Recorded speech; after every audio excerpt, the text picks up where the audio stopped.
Cuando me decidí a leer y considerar como futura edición de InBook una novela autobiográfica regional de una señora que supera las 7 décadas, pensé, con el prejuicio de mi soberbia, que abordaría el compromiso con la mejor disposición posible ante un trabajo que me apasiona, pero que tiene los sinsabores de recibir propuestas de repente algo ñoñas, insípidas o deficientemente escritas. Lo que nunca imaginé es que me iba a embarcar en un viaje internacional lleno de corajudas decisiones y sincronías imposibles, a bordo, además, de una construcción gramatical tan eficaz y fluida. Todo ello en escenarios asombrosos que iban desde el rústico fundo araucano hasta el glamour de la alta sociedad chilena y puertorriqueña de distintas décadas. Pero, si bien la vida del linaje familiar de esta señora es propio de una telenovela de época con sus edificios, ambientes, mobiliario y vestuario más exclusivo, lo que terminó de sorprenderme fue encontrar una escritora autodidacta y primeriza con un manejo de la narración tan correcto y elegante, al mismo tiempo capaz de perfilar el genuino carácter de sus personajes con esa habilidad que provoca la empatía del lector, con independencia de la conducta de aquellos. Marjorie Patton logra, como sus antepasados y descendientes, el otro sueño americano, el de publicar un libro con la pasión y el vértigo que sus personajes experimentaron al abandonar varias veces la comodidad de su lugar de origen, ciudad, país o continente, poniendo su fe en un horizonte que debía ser mejor que el presente.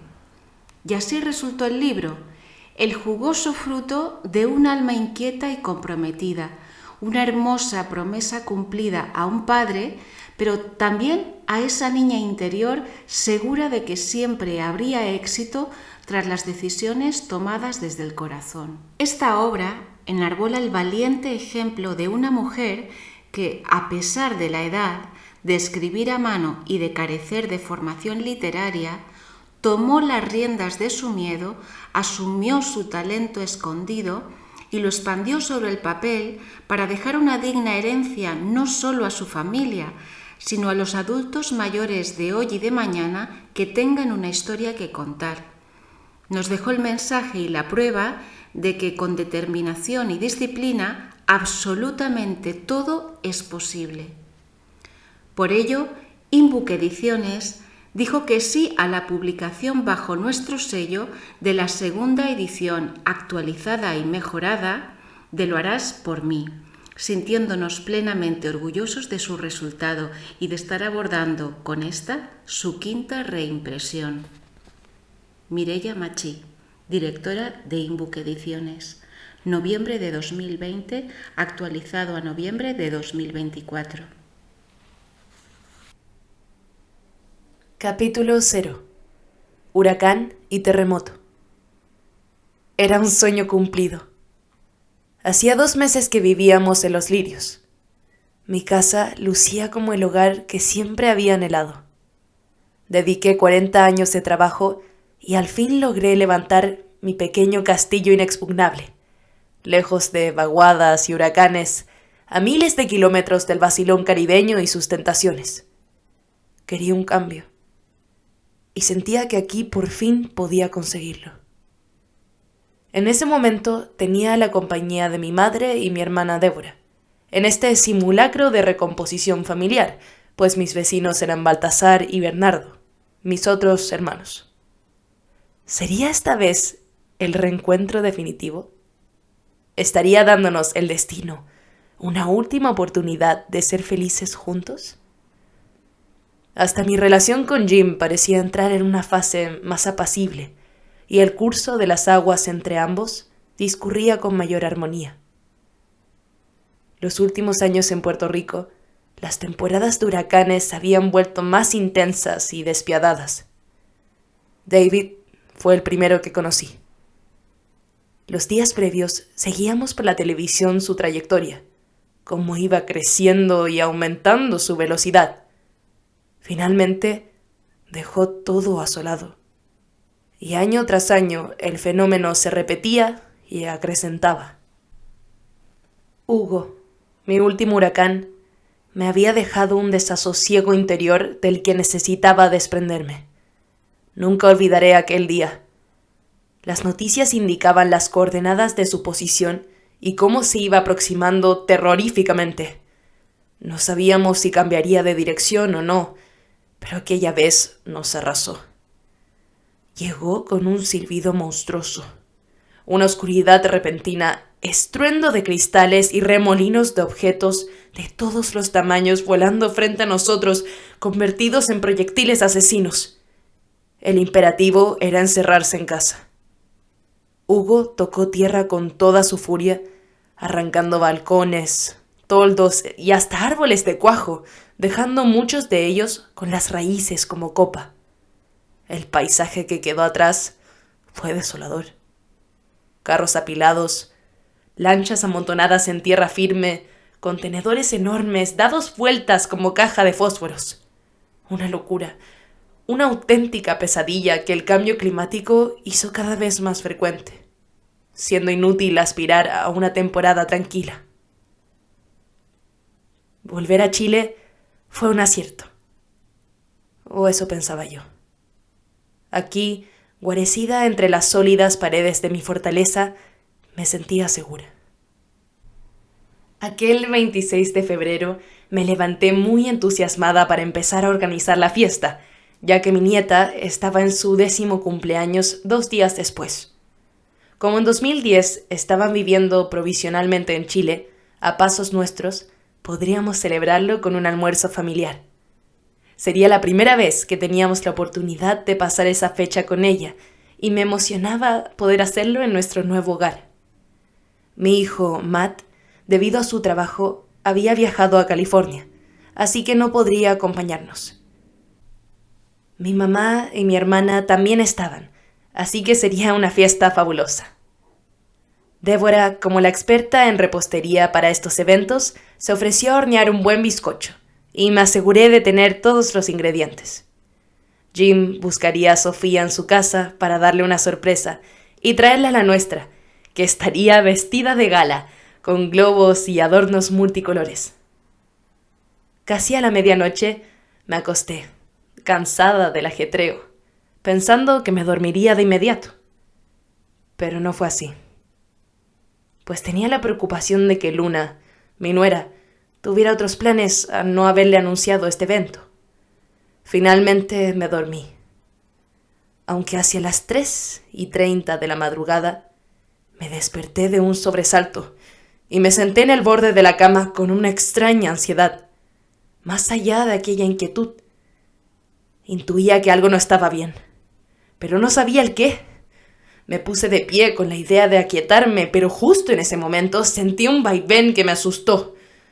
Cuando descarté que fuera un mareo, al ponerse cada vez más intenso y brusco, empecé a gritar: ¡Está temblando! ¡Está temblando! Mi marido siguió durmiendo sin inmutarse, hasta que en pocos segundos el estruendo se hizo más violento, seguido de un temblor cada vez más potente.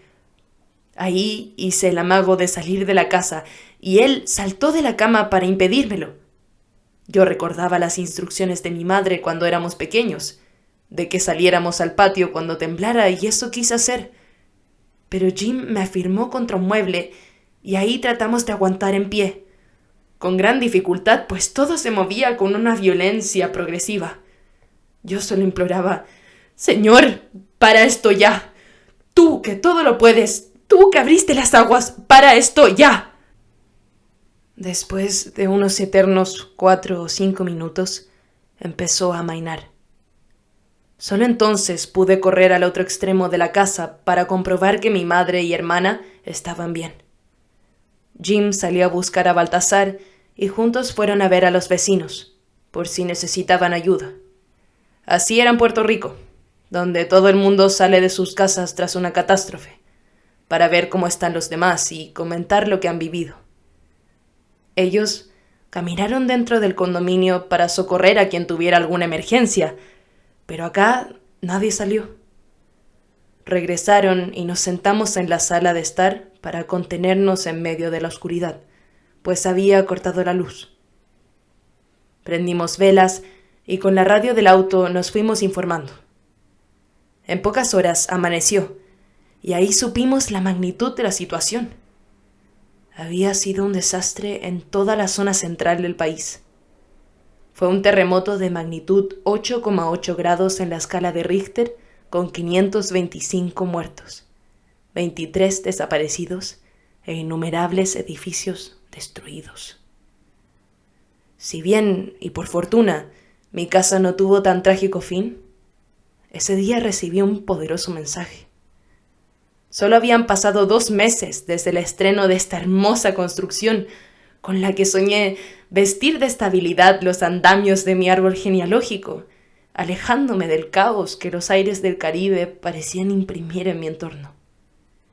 Sin embargo, la naturaleza me envió, una vez más, el aviso de que no hay fortaleza externa que pueda suplir la debilidad interior, la fragilidad de unas relaciones familiares que ingenuamente quise disfrazar con los recios muros de esta noble vivienda. Capítulo 1. La llegada a Los Lirios. Los Lirios, Requinoa, 15 de diciembre de 2009, 6 a.m. Suena el celular y contesto. Escucho la voz de un hombre. Buenos días, soy el camionero. Estoy en la entrada del condominio y necesito que me indique cómo llegar a su casa. Un momento, que le paso a mi esposo. Mientras Jim le daba las indicaciones, abrí el portón. Al instante el camión llegó, se alineó de cola y empezó a retroceder. Le hice una seña para que se detuviera justo en la entrada principal. El chofer frenó y se bajó. Con un alicate rompió el sello aduanero y abrió las puertas del contenedor. Me dio los papeles de embarque y le dije, por suerte no tuvimos inspección. Generalmente, cuando llega mercancía del extranjero, se revisa en la aduana, pero yo, tras varias llamadas, había verificado que esta vez nos habíamos librado de ese farragoso trámite. El día anterior habíamos coordinado con 4 muchachos que se presentaran a primera hora para ayudarnos a descargar la mudanza.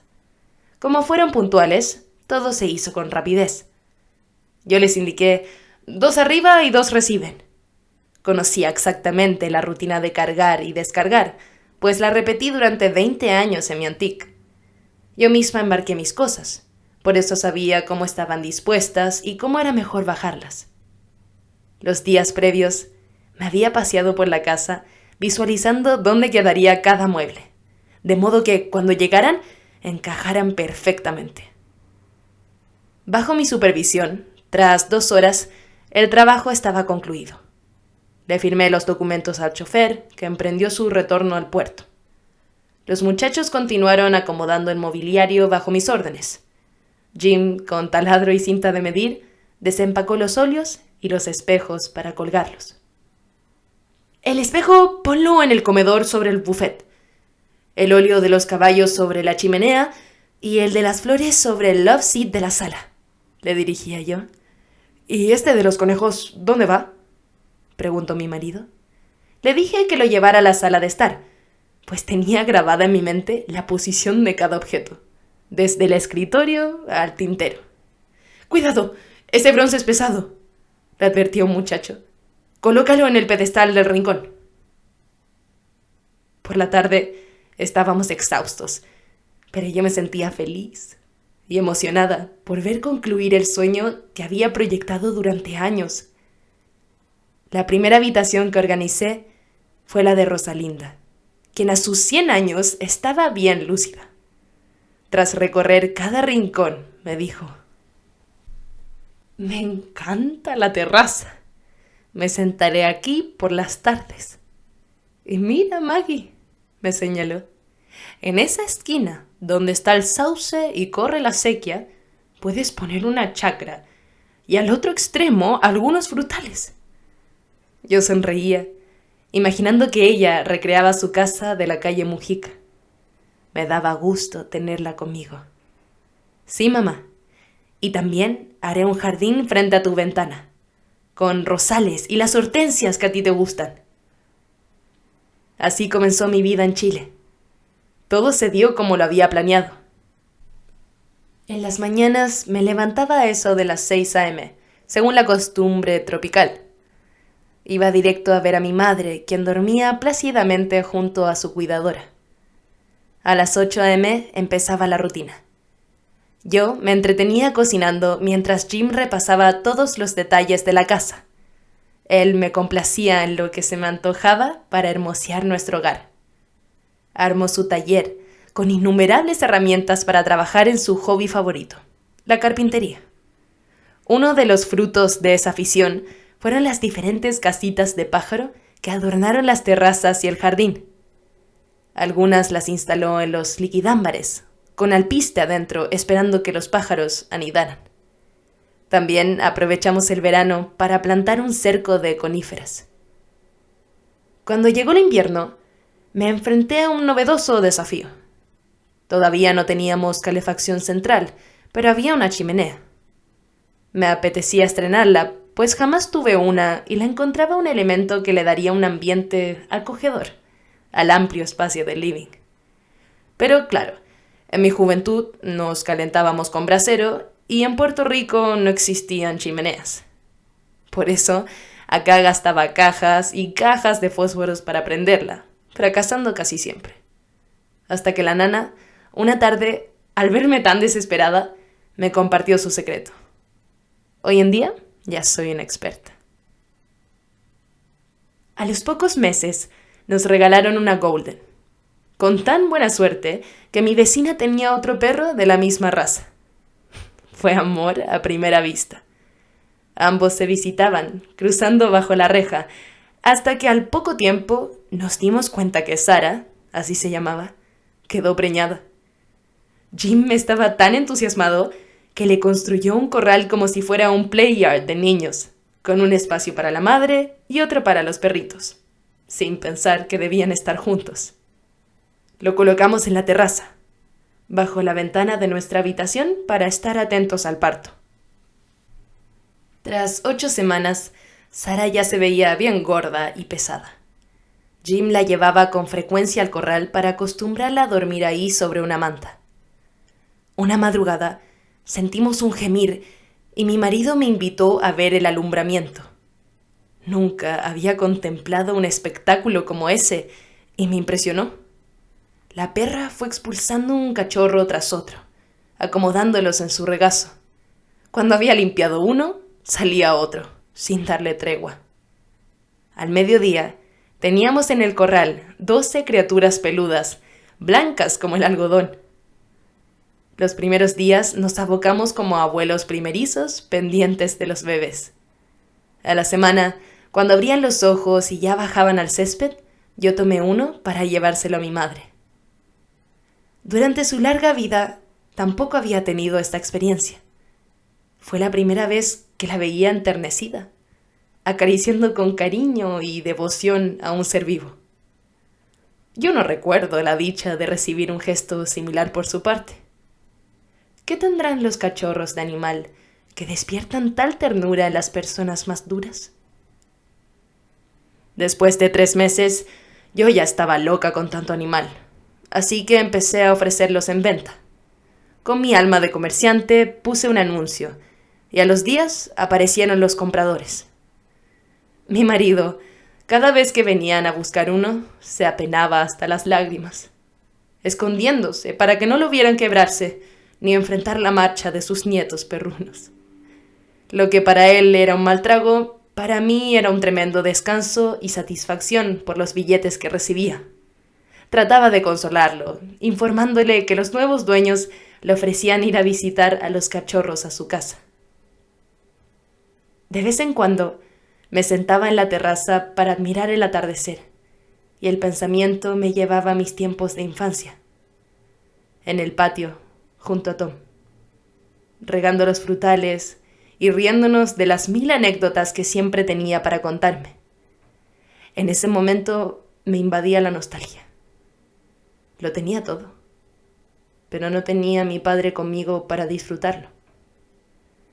Me habría encantado que Tom hubiera compartido este bello lugar junto a mi madre y nosotros. Sin embargo, su partida de este mundo fue muy diferente a la expectativa de cualquiera para pasar ese trance. No tuvo el consuelo de morir en el calor de hogar junto a toda su familia. Él murió solo, en un frío hospital. Capítulo 2. La telaraña. Rancagua, octubre de 1956. No sé exactamente cuándo nació esta cercanía con mi padre, pero sí, recuerdo aquella mañana en que comenzaba la primavera. Yo debo tener unos 10 años. Él ha estado durante varios días preparando el terreno del fondo del patio interior para su siembra de hortalizas y hierbas medicinales. Todos los años lo hacía y las cosechaba especialmente para él, porque en sus tiempos de abstinencia se preparaba litros de infusión para recuperar la salud y limpiar su hígado. Me encamino por entre medio de los naranjos hacia el fondo. Quiero ver cómo va su trabajo y sorprenderlo. Me detengo a contemplar su figura. Es joven aún. Está dándome la espalda, un poco inclinado cavando con la pala. Tiene las mangas de su camisa arremangadas. Observo sus brazos fornidos, levemente bronceados por el sol. Siempre se jactaba de su figura de deportista, porque en su época de estudiante, en el San Luis de Antofagasta, ganaba todas las competencias de atletismo y natación. El caso es que Tom tiene un aspecto de galán de cine de los años 40. Él no se percata que lo contemplo como pone cada semillita en su espacio, cubriéndolas con esmero. Mientras trepo un columpio que cuelga de un gran gancho de la higuera, trato de mecerme, pero es difícil. Tom me ve, sonríe y se acerca. Me da un empujoncito y empieza a tararear. Un elefante se balanceaba sobre la tela de una araña. ¿Cómo resiste la tela de la araña a un elefante?, le pregunto. Uf, mi querida Maggie, no te imaginas cuánto puede resistir esta telaraña. Ahora, desde la perspectiva que me da la distancia y la edad, siento que aquella telaraña de la canción empezó a urdirse cuando llegó mi abuela desde California, para encontrarse con mi abuelo. Juntos empezaron a tejerla, extenderla y balancearse en ella por años, remedándola cada vez que se rompía, para no caer en el abismo.